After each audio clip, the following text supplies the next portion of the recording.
magandang araw guys. For today's video is gagawa nga pala tayo ng 8 months review tungkol sa ating Rossi Flame 150X si Thunder. Papakita ko lang sa inyo guys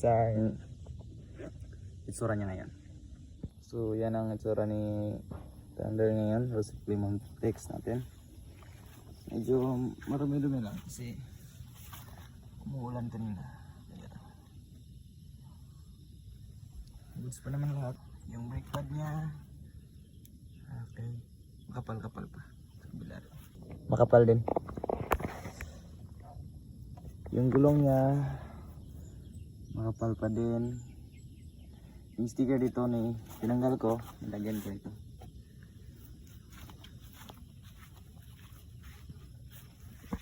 Sa likod na gulong makapal din, parang hindi napupudpod, parang hindi ginamit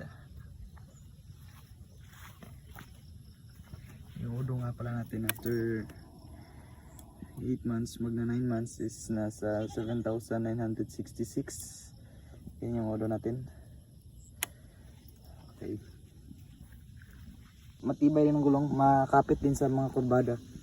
Huwag nyo lang ibangking kapag kapag medyo basa yung daan. Pero na-try ko na yung mag-banking sa mabasa yung daan. Okay naman, goods naman. Makapit talaga yung gulong. Yung suspension niya, sobrang sulit yung suspension niya. Maganda yung bounce ng suspension niya, pati yung sa likod, yung monoshock niya sa likod, maganda yung bounce. Sa disc brake naman niya,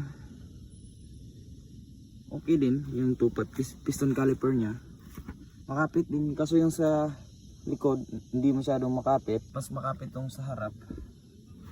As yung fluid niya, goods pa, papalitan ko yan after 10,000 kilometers. Yung radiator niya, goods pa, wala akong issue na encounter, di tulad ng iba. Hindi ko pinalitan yung coolant, stock lang to lahat. Engine oil lang yung pinalitan ko. Tas wala na, lahat. Ito, di ko rin patatanggalin kasi gusto ko yung pagka-design ng Rossi niya, emblem na. Okay, so dito tayo.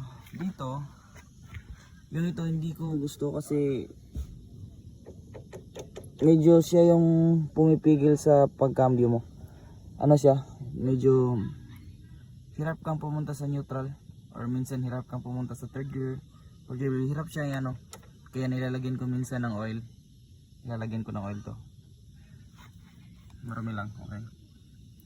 So pintura naman ng makina, goods naman. Okay yung pintura na ginamit nila. Sa kulay din sa pintura din na ginamit ng cover, okay rin. Dito sa pintura na ginamit nila dito ako na medyo na bakbak na yung iba. So, goods na. Wala yung ginagamit kaya babakwat talaga yan. Dito, ito yung mababakwat talaga siya pag ito huling adjust na, pero andito pa sa gitna, huling adjust na yan. Okay, kita nyo.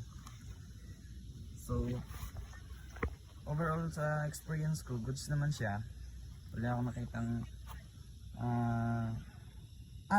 siya nga pala may na-encounter nga pala ako dito na tagas sa head niya, sa cylinder head may tagas ng oil. Dito sa pakabila, ito may tagas ng oil yan, dyan papunta sa baba. Binalik ko sa kasa, sinabi ko sa kanila na yun, order sana ako ng, sabi nila wala pa daw stock, wala pang pyesa, kahit saan wala pa, kailangan pa nilang mag-order doon sa mainland daw, basta sa China kailangan pa nilang mag-order kasi wala pa silang stock.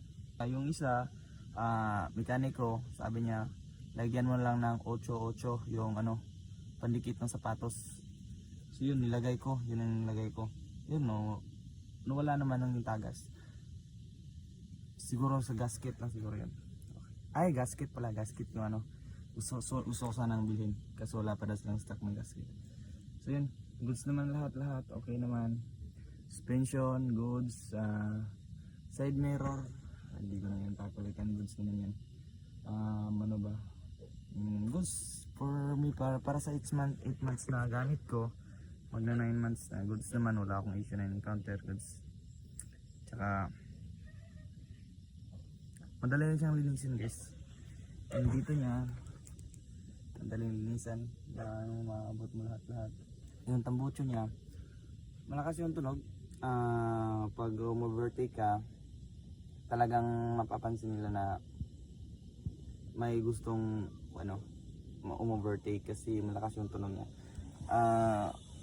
Pero disadvantage naman siya sa part na napakaingay niya pag nasa hating gabi na, pag pupunta ka sa dadaan ka sa subdivision. Yun, medyo disadvantage siya sa part na yan kasi sobrang ingay. Parang pug joke lang. So yun guys naman lahat sa wala akong yung nababakbak. Okay ito. So bali ito, nababakbak yung pintura niya. Dito yan, sa tuhod ko. So ito, isa pa to.